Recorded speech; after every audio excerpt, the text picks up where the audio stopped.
stories don't define you. How you tell them will. Hi, I'm Sarah Elkins, your host and Chief Storymaker at Elkins Consulting. In my work with coaching clients, I guide people to improve their communication using storytelling as the foundation of our work together. What I've realized over years of coaching and podcasting is that the majority of people don't realize the impact of the stories they share on their internal messages and on the people they're sharing them with. My work with leaders and people who aspire to be leaders follows a similar path to the interviews on my podcast, uncovering pivotal moments in their lives and learning how to share them to connect more authentically with others, to make their presentations and speaking more engaging, to reveal patterns that have kept them stuck or moved them forward, and to improve their relationships at work and at home. When you're ready to get started collecting your own stories, my book, Your Stories Don't Define You, How You Tell Them Will, is available in all the regular places, and the audiobook version is now available on Google Play and on my website, elkinsconsulting.com. As a special bonus for listeners, the audiobook includes 2 songs recorded by my band, Spare Change, in my living room in Montana. Keep an eye out for announcements through LinkedIn and via my Elkins Consulting Facebook and Instagram pages, or visit my website, elkinsconsulting.com, to learn more. Also on my website is a free podcast interview checklist. It's available to download to make sure you make the most of your next podcast interview. This is the Your Stories Don't Define You, How You Tell Them Will podcast, and I'm speaking with Desiree Adaway. So tell me, Desiree, when you think about something that most people don't know about you, something that might not be on your bio or LinkedIn, can you think of something that might be? So I have 2 bios. I have kind of my professional bio, and then I have I do a social bio because I teach around racial equity. And the work that I do, while my education is a good part of it, my lived experience is also really a key to that I do. So I always tell my social bio. And for me, one of the things around doing my social bio was also talking about things like poverty, right? And growing up in a home where we lived paycheck from paycheck, we were solidly lower middle class. And I've traveled all over the world and lived all over the world. When I was 16, I went to Germany by myself and stayed in Europe by myself for almost 2 years and then came home. What made you do that? I was an exchange student, and that's a long story. That's a super long story. But long story short, I was cutting class again, and was reading the back of a magazine and saw a little ad. This is, definitely before the internet. Saw a little ad saying, exchange students, and I called and got the information, and then I filled out the application and signed my parents' name on everything. And then it was time for the interview, and so I just threw in a clean pair of dress up clothes in my school bag, and I went after school and did my interview one day, and then got home and they said, "Oh, you got accepted and you can go to Germany for a year." And I was like, my parents don't have money.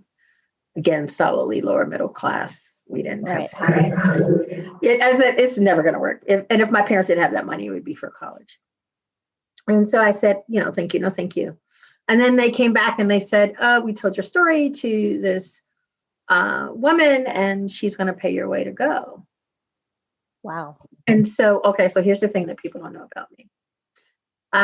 This was the days before everything was computerized. And they were beginning to computerize the passport offices. And I lived in Chicago, born and raised in Chicago. And my mom was on vacation. I was in Chicago working for the summer. I was 16. I filled out my own passport application, signed my mother's name on it, took it down to the passport office. They were totally backed with everything because they were trying to put everything on a computer system. So I lied and said that my dad was in the military service and I needed a passport right away because I had to go over there. And somebody helped me and took my money. And I had a passport, came to our house in 2 weeks later.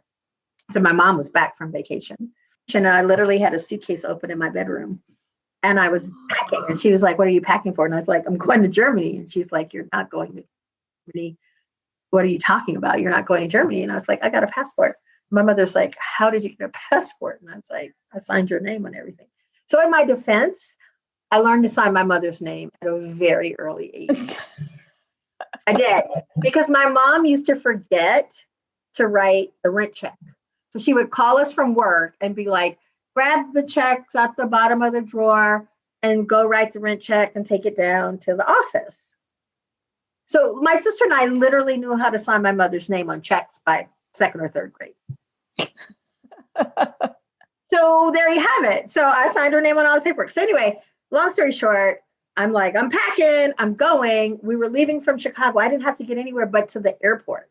So I said to my mother, I don't have to get to New York. I have to get to the airport. You know, I can get to the airport. So my parents finally said, yes, you can go to Germany. And I'll never forget, my mom drops me off at this university where we're all kind of meeting to go together. And she's crying and I'm crying. And she says, is there anything for me to sign? And I'm like, don't worry about it. I'll sign everything. I'll take care of it. I've signed everything up to now. Nobody's actually seen your real signature on any of this paper. And yeah, that changed my life, because I left home at 16 and never really went back. How many siblings do you have? One sibling, a year younger. Wow. And you just wanted to go, and so you made it happen. Was this something your mom would? It wasn't wanting to go. It was a deep, deep need in me that said if I didn't go, I was going to suffocate. Oh. It wasn't just I have to go. It was I'll die if I don't go. I'll die if I don't go. Yeah. Wow. Yeah. So my guess is that your mom wasn't hugely surprised that this is something you would do.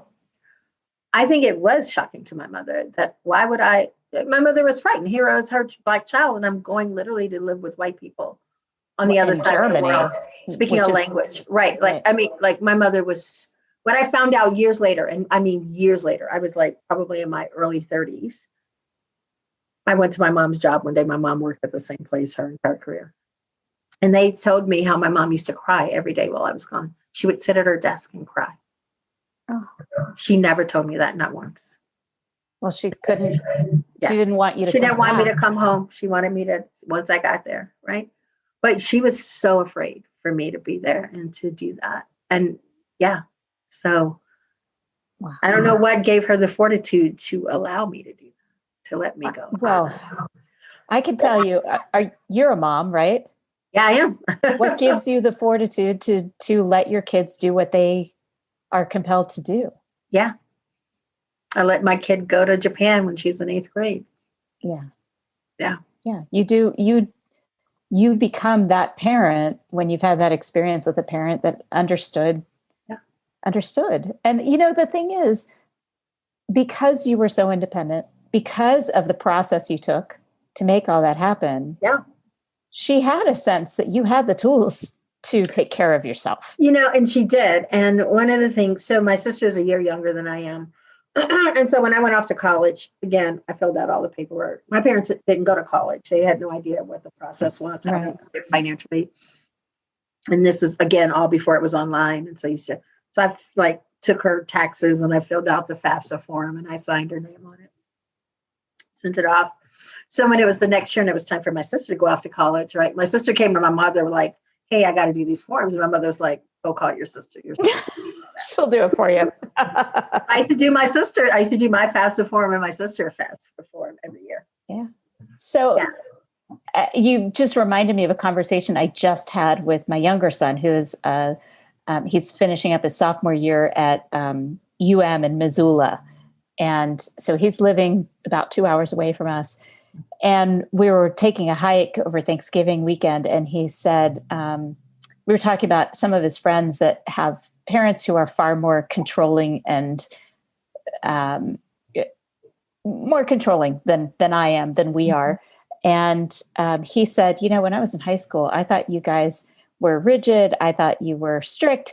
And then I'd start looking at my friends' parents and I'd be like, Oh my gosh. And he said, now I look back and I think about how lucky I am that you weren't like that. You weren't helicopter parents. You didn't do those things.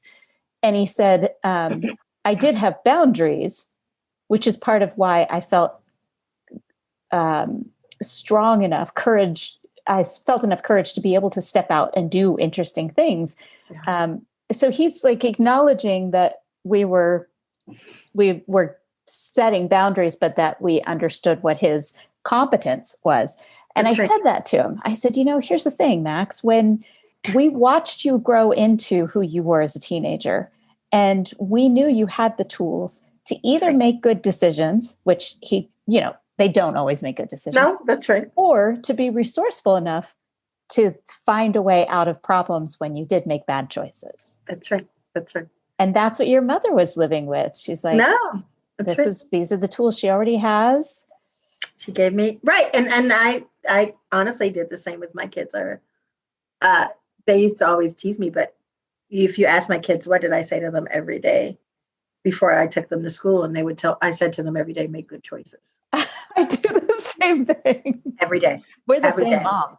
Every day of their life. I'd be like, have a good day, make good choices. Because that's all I can ever hope that you do. Right. And again, that you got the fortitude and the understanding of when you make a mistake, this is how you're going to fix it. So both my girls went off freshman year, first semester, freshman year. Both of them did like most freshmen did not party, right? Did not have good grades. So this is the difference between my children. My oldest realized, oh God, I messed up. It's a great time. She calls my best friend, who's been my best friend since I was 18. So she calls her Aunt Pam and she says, I messed up this semester. This is what I'm thinking of saying to my mom. This is what I'm thinking of as the plan. Like, what do you think about that? She's strategizing. Totally. So that when she came to me, right, she already said, this is what I did wrong. I understand what I did wrong. This is how I'm going to fix it. I would like for you to give me a chance to make this right. Like, laid it all out. And I said, all right, I'm good with that. You owned it. You got one semester to show me what you got. My youngest child didn't get that. She screwed up again and was like, I can fix it. I can fix it myself. I don't have to tell anybody, right? So she the pendulum went from party girl to I never leave my room, right? So it was this extreme. And I was like, dude, of course I was going to find out. Like, duh, I was going to see the grades. And I said, why didn't you come to me and tell me? And she was like, because I wanted to fix it myself. Like, I did it. It is my job to fix it. It is not your job to fix it.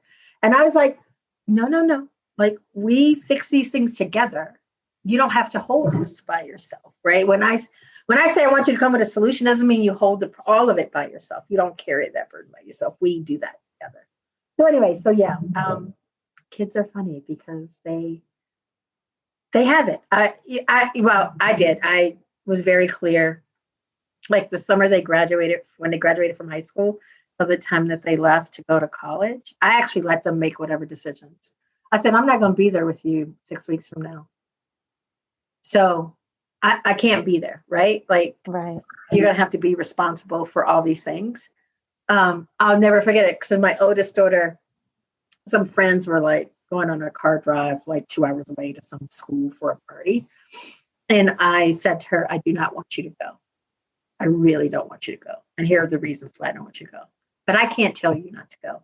Because guess what? 6 weeks from now, you're on the other side of the country from me. And if you want to get in the car and go someplace for a party, I won't be there to stop you. So I use my reasons, and I'm going to leave this to you. And she came back and said, I decided not to go. Your reasons were pretty legit reasons. And I said, okay. But I said, I'm not going to be there, so I can't. Right. Yeah, I can tell you can't do anything until the day you leave this house, but that's not helpful. Well, and I think that's part of why your younger daughter had that same feeling like that, well, my mom can't fix it for me, so I'm going to carry this myself. I have very similar relationships with our boys, and as you're talking about this, I'm remembering I was your younger daughter when I was in college, taking on the burdens myself. But it wasn't because I didn't want to ask for help. It really wasn't. It was because I didn't even consider asking for help. It never even occurred to me to call my mother and say, I'm starving here. Can you send me grocery money? Like it never even crossed my mind that I should call to ask for help, which to her was absolutely heartbreaking. I was going to say, I would have bawled like a baby if you'd have told me you sat there and went hungry and didn't ask me. Like exactly. I would have lost it. When I graduated from college, I weighed under 100 pounds because I wasn't eating. And my mom came to my graduation and she got in my car. I went to pick her up at the airport. She immediately looked over at me and said, "Are you anorexic? You are too skinny." And I said, "No, Mom, I'm just hungry." I'm just broke. I laughed. Yeah, I'm broke. I'm hungry. I barely pay my rent. And she was so, "Why didn't you tell me? Why didn't you?" And I couldn't give her an answer because I didn't have an answer. And that broke her heart too, but now I think as adults, because I just turned 50 this year, I talk to her about these things and I say, this had nothing to do with you. This didn't reflect on you in any way. This was all about me and my ridiculous sense of independence, fierce and pride and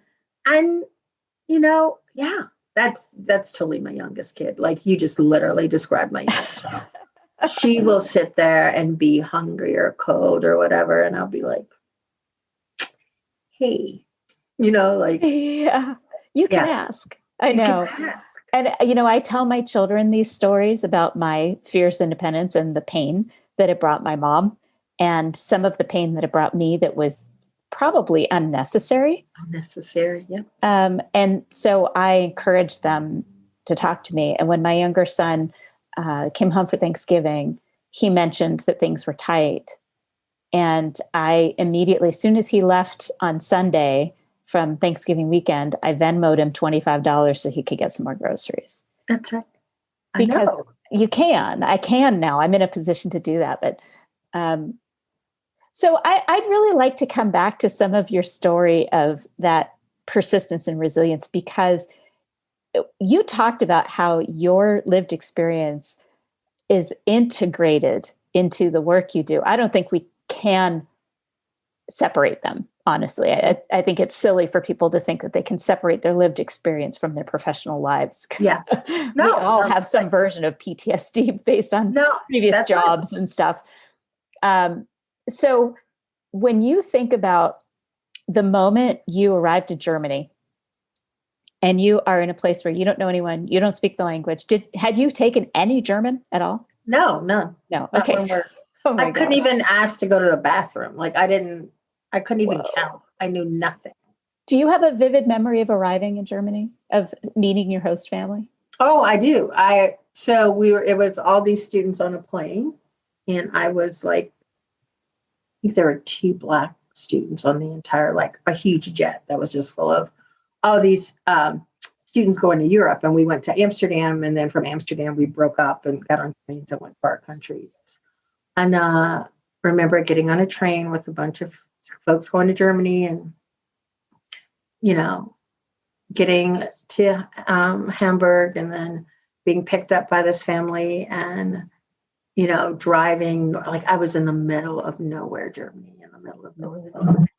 There was, so right. And being the only Black person for miles and miles and miles and miles and miles.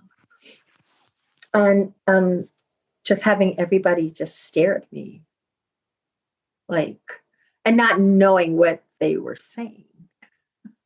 Right. And because I didn't speak the language and people would speak English. But so it just, it was this deep sense of like, I'm here by myself. Like this loneliness. Yeah. Like, yeah. And a sense of like, who am I? Like, who am I bringing to the situation? And so it was definitely a trip. I used to get on the school bus because I suppose I was in high school. And so I would get on the school bus and nobody would speak to me, but they would touch me. They would touch my hair and my skin. Yep. It was a lot. Weird. It was so, and it's weird. It was like, I was literally felt like I was in a zoo. People would just look at me and they would talk about me and around me and never to me, for lots of reasons. And so I stayed there for a few months, and then I was like, I gotta be around a place where they've actually seen brown people before. And they moved me to southern Germany, which was great. They moved me to a bigger city, and it was actually a city that had an army base. And so they were used to seeing Black U.S. soldiers. It was in Karlsruhe, which is in southern Germany, near Stuttgart. And yeah, and so I was living in Karlsruhe, and there's an army base right nearby, and they would see Black soldiers all over the place. So me walking around and going to school and working it wasn't such a big thing. And I was able, and at that point I knew more of the language, and so I was able to navigate it much, much better. Have you had recent experiences that have brought back that trauma of being the only person with dark skin? And plenty of places. Before I started my own business, my work, I traveled all over the world. I lived in India for an extended period of time for work. I've been, just about every place you can name. I've been, and there've been plenty of times I've been the only or the first, and both of those are pretty isolating titles. And I could say that for, the last organization I worked for, I was the first Black person who had like that title. And it was a lot walking in rooms and people going, "Oh, you're Desiree?" That I did not fit there who they thought Desiree would be. So I have a question for you about that. Mm-hmm. So of all the people in the room in that situation, do you have any memory of one person, a white person, understanding or at least acknowledging what was going on? Nobody. Not once would anyone. So I worked at a place where every Monday we had a staff meeting, and every Monday they came in and talked about my hair for months. That infuriates me. Yeah. That infuriates. So I'm reading a book. But what it was is that no one ever, it didn't occur to them. That it was a microaggression. No, it never occurred to them that. So I would keep a tab in my book. And then one day I said, y'all know for the past 8 weeks, every time we've walked in here, somebody said something about my hair. I said, we don't talk about anybody else's hair. And they were like, oh my God. Right? Because so context and tone matter, and people think that they're they're trying to make a connection. Right. But the reality is, it's something that you would never say to another person. Like, you don't see white people coming into other white people and every week going, God, your hair. Or wanting to touch you. I've never seen a white person go to another white person and go, can I please touch your hair? Oh, I have to admit, I've done that. Just the other day, my son came into the room and he has such gorgeous, thick Your son is different than somebody else. I'm like, can I touch your hair? No, I hear you. I hear you. Ask how many times I've been touched by strangers or people in professional settings. Did you have that experience when you were pregnant too? Not too much. No, people didn't really try and touch my tummy. I'm trying to kind of put things in perspective for our white listeners. Yeah. That it's kind of like, I know that I'm not the only person that when I was pregnant, strangers. Everybody felt that your body was. Yeah. Exactly. That they could come touch my body. As a matter of fact, the most awkward and infuriating experience during this time was when I was actually nursing my newborn, and somebody came over, a strange man came over and kissed him on the head while he was nursing. So he was inches from my breast.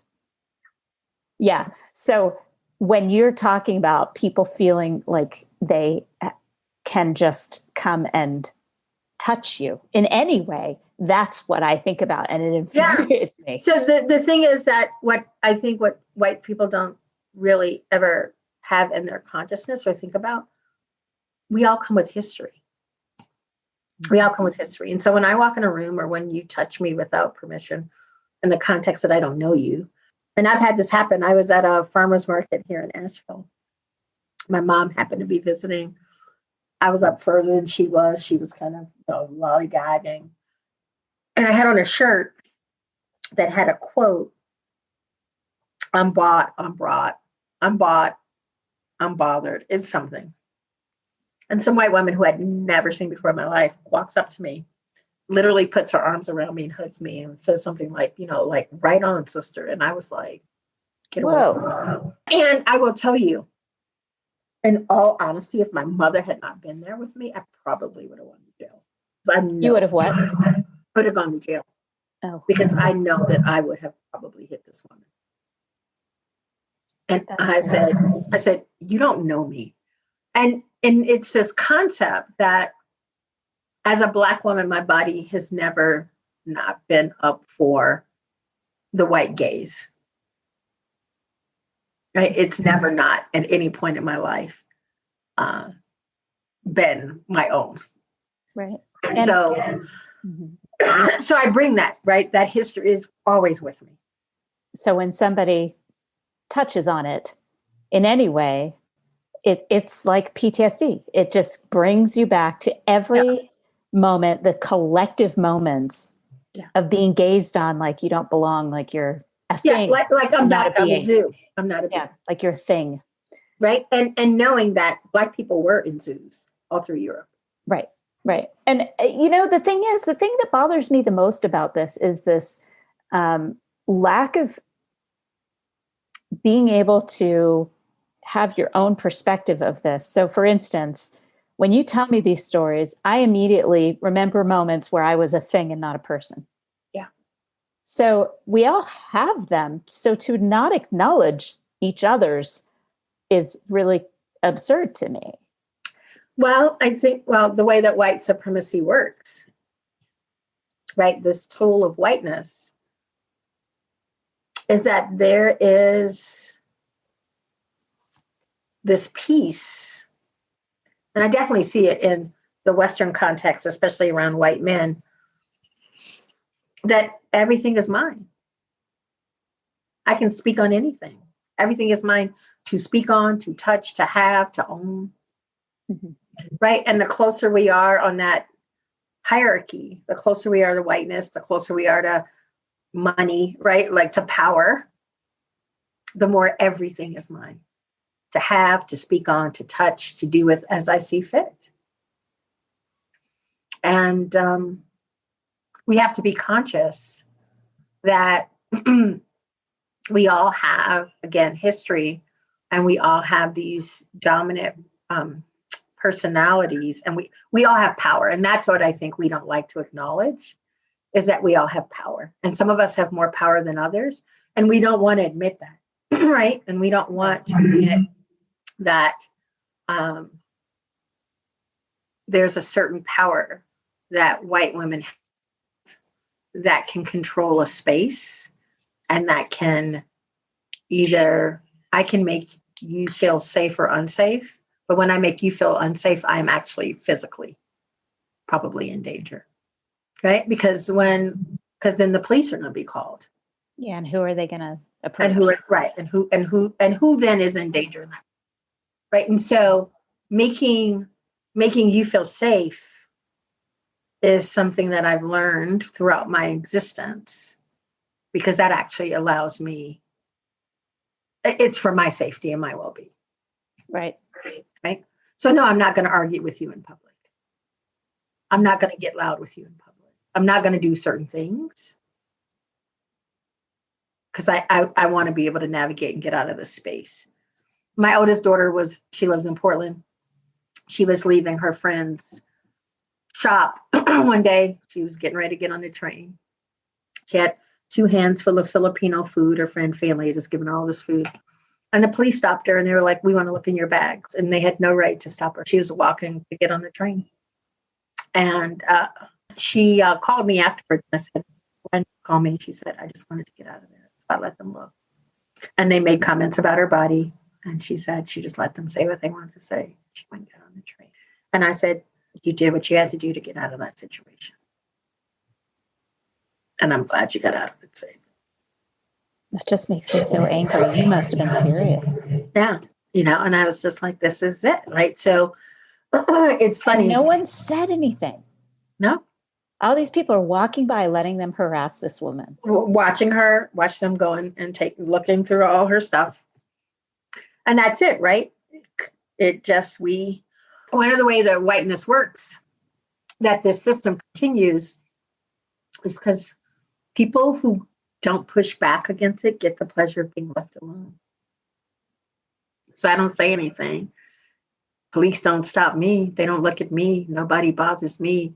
I see that happening in the meeting at work. I don't see anything. Nobody bothers me. I get the pleasure of being left alone. So this brings me back to the question about anytime a person has actually acknowledged that with you, a white person has acknowledged it and been a true ally. Can you tell me about when you actually had that experience? Because I think if we hear more stories of successful allyship, and ally, I don't like that word because it separates us. I talk about solidarity. Solidarity. Thank you. Right? I talk about being comrades, right? Yes. Like we're in this struggle together. Yes. So I have a business. I do racial equity training and consulting and teaching, and I work with all kinds of companies, any company you can think of across any spectrum. And I have a partner, and I do. She's a practitioner. She's a young white woman named Jessica Fish. Hey, Jessica Fish, and we do a lot of work together. And I'll never forget, we were working on one of our first smaller projects together. And I love telling this story because it makes me so happy. Jessica says to me one day, can we talk? And I said, sure. And she said, one day my whiteness will betray me. One day I'm going to be going too fast. I'm going to do something. I'm going to say something that's wrong. I'm going to do something that's inappropriate. I'm going to step up. Like one day that is going to happen. How are we going to deal with it? Because this is the thing. It's not if it's going to happen, it's when it's going to happen. We're all going to make mistakes. And when she said that, I was like, okay, you get it. Right? That this isn't, you don't get an A. There's no destination to this work. I am constantly learning. How do I show up for my queer brothers and sisters? How do I show up for my disabled? Like, what are the ways what do I need to be learning? What are the things I need to be checking within myself, right? How do I show up better? And Jessica just said, I'm going to mess up. My whiteness will betray me. I will do something. And I always tell people, if you can say that to people you work with, if you're a white manager and you got black staff and you look at them and you say, at some point, I'm not going to see something I need to see. I'm going to be blind to it. I'm going to miss things. I'm going to say something wrong. When I do, how should I apologize? What does repair need to look like between us? This is how I want you to come and correct me. If I do something egregious, this is how I want you to correct me in public. If I do something that you feel can wait, you can correct me in private. Like, to have those really clear conversations, because it's really about how do we stay in right relationship with each other. Right. And how do we have these conversations across race and differences, right?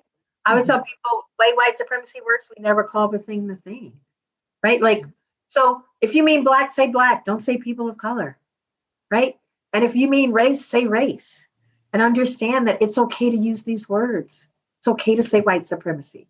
It's okay to use the actual words, because the way that we stay in this cycle is when we don't call the thing.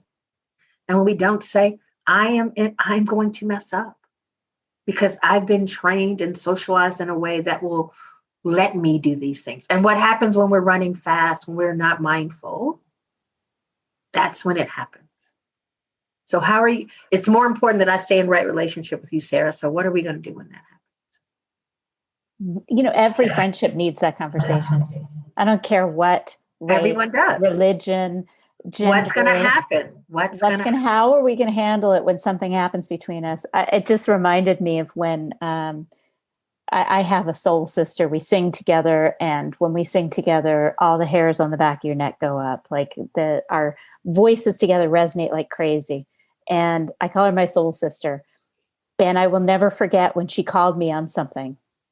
When her father had died, and I had said something thoughtless that was more about my experience with my father dying just a short period before that. And she called me on it. She said, "What did you mean by that? Because this is how I took it, hurt my feelings." And that was a moment. I think our 40s are built for that. They're built for those conversations because that's when we're ready to have them. I mean, in terms of it not permanently damaging your relationship, it immediately changes the dynamic when somebody says, "You hurt me when you said that. Can you explain, or can I describe why it hurt me?"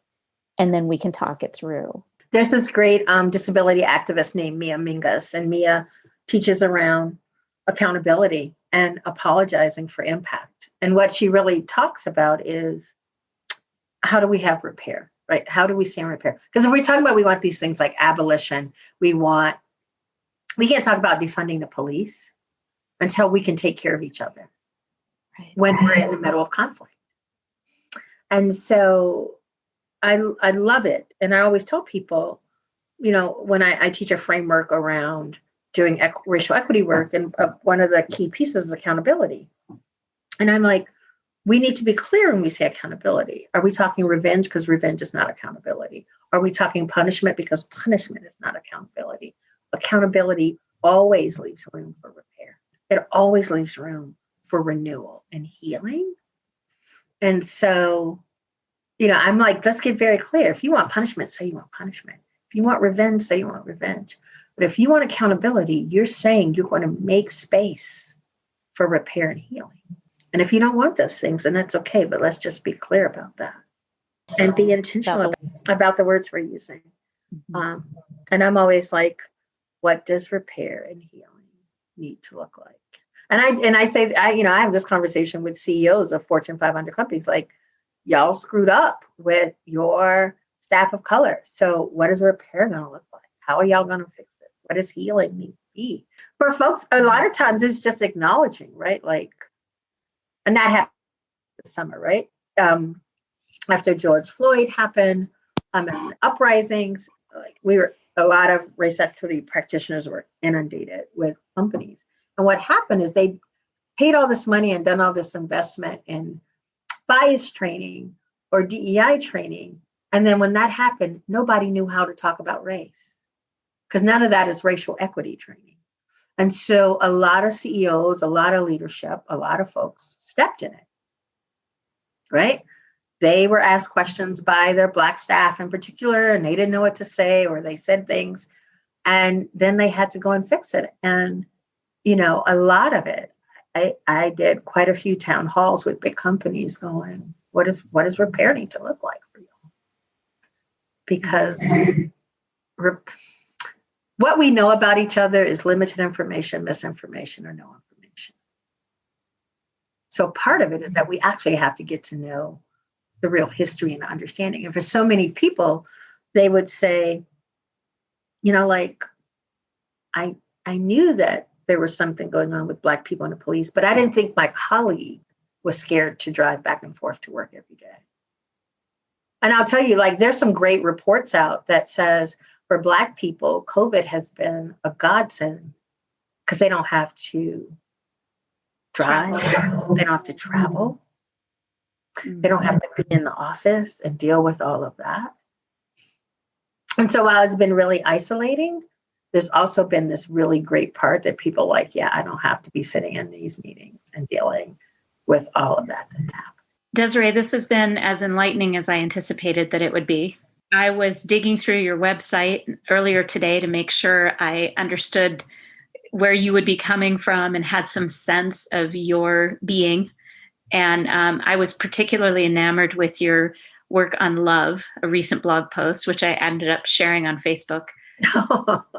And I explained that I'm not a particularly touchy-feely person. I'm not super comfortable with emotion. And yet, most of my work revolves around emotion and personality. And the reason that particular one hit me so hard is because I'm always talking about the practical side of emotion, the practical side of understanding our stories and how they define us, the way that we tell them. And one of the things I've been saying for years is that love is easy, but like is hard. Mm-hmm.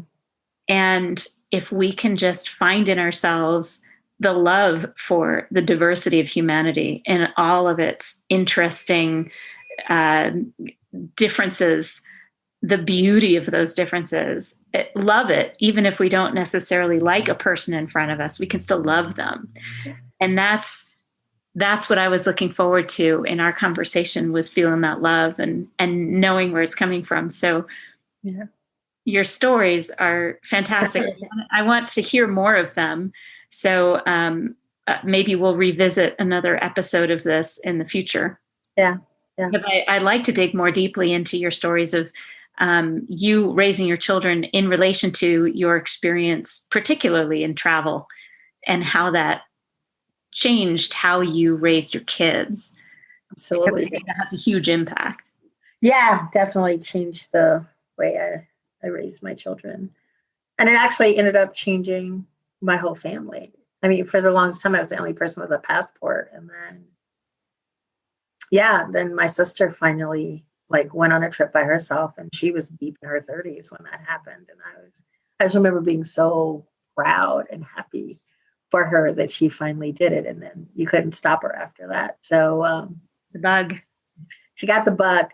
And and I think it's just knowing that, for me, a part of it is knowing that I can walk in any room and I deserve to be in any room. Mm-hmm. Travel and travel definitely did that for me. Yes.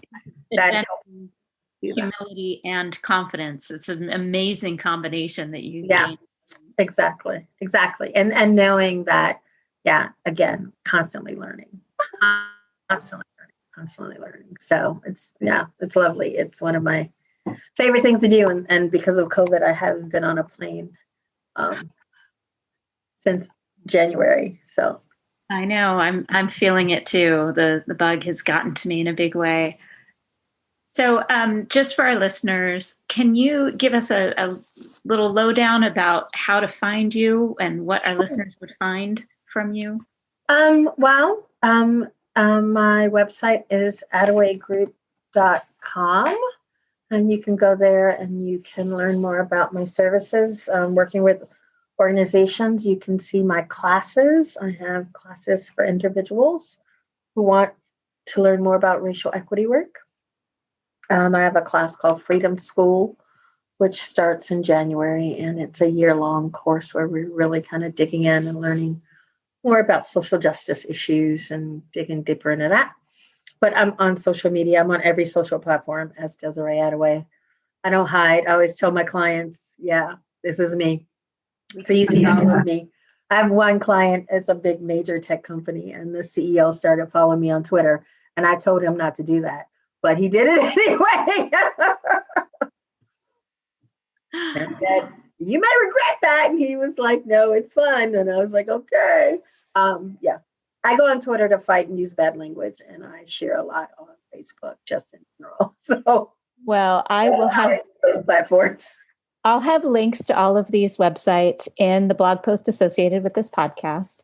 And listeners, I encourage you to follow Desiree and learn what you can do to grow, to be the person that you know you can be in the fight for equity and racial justice in general, because it's about liberation. It is. And camaraderie and the reality that we diverse humans need to find peace. And the only way we're going to do it is to have these conversations. Yeah. We only get free together. That's the only way it happens. Exactly. We rise all boats. Yeah. Thank you so much. I so appreciate your time. Thank you. Thank you for listening to this episode of Your Stories Don't Define You, How You Tell Them Will. The book of the same title is now available, and the audiobook version will be released in November 2020. If you're ready to uncover your stories and learn to uncover the stories of the people around you to create stronger connections and healthier communities, visit elkinsconsulting.com. And while you're visiting the website, you can learn more about the book and the work we do to improve communication among teams and through our one-to-one coaching. Thank you.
Now listen to me, honey, while I say, how could you tell me that?